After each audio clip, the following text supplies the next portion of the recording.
How I found out that Santa wasn't real. It was a cold night in December of 1974.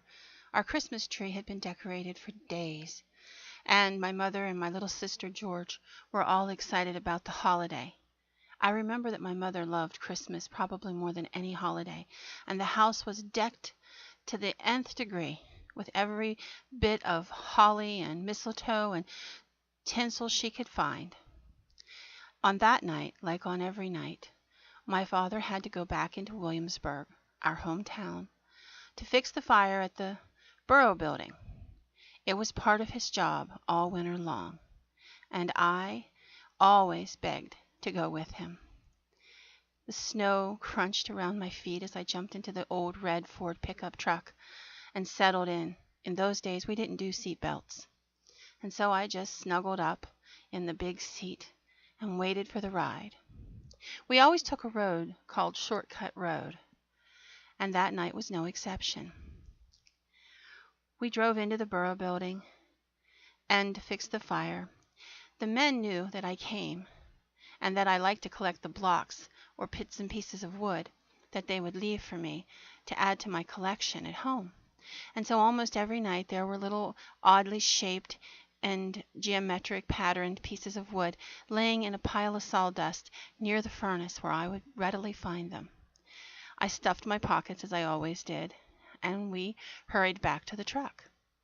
On the way home, the moon was bright and full, and I remember that the sky didn't look black at all. It looked blue, as if there was some inner radiance to it.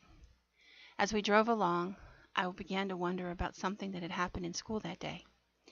One of the kids had told me that Santa wasn't real. Now, I know that sounds silly, but at the time, I still about half believed in Santa. I saw no reason not to. So on that night, I asked my father the most important question: is Santa real? My father slowed the truck down as he turned it onto the shortcut road and looked at me in the light from the dash and the moon. "Do you want the truth?" he asked. "The real truth?" And I said that I did. He paused for a moment, and then he said, "Patty, there isn't any real Santa Claus today. Not a man in a red furry suit that slides down chimneys and brings you presents. But there was once a man by the name of St. Nicholas. And a long, long time ago, he made presents for children who had none. He gave these presents away in memory of the fact that the wise men gave presents to the baby Jesus.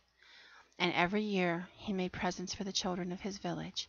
And that's part of how he became St. Nicholas. Today, St. Nicholas, or Santa Claus, is a myth or a legend. And people tell it and let little kids believe in it, not because they want to lie to them, but because they want them to see that there's magic in the world.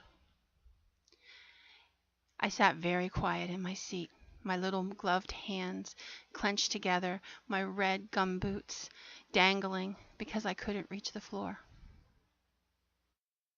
Finally, my father said, "Are you okay?" And I nodded, shaking the dratted tassel that my mother insisted on tying to my hats. Lord, I hated those things. I'd cut them off and she'd put another one back on the next day. I said, "I'm glad you told me the truth." And he smiled. My father smoked cigars, and he lit one up, and the sweet scent of cigar smoke wafted through the truck.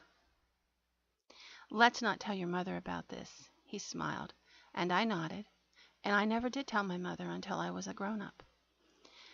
But you know, she wasn't upset at all. She just smiled and said, "That's a really good memory, Patty." And it is. I hope you like this little story. It is copyrighted to me and may not be used elsewhere, but I just wanted to put them out there for you to enjoy. Thank you. Goodbye.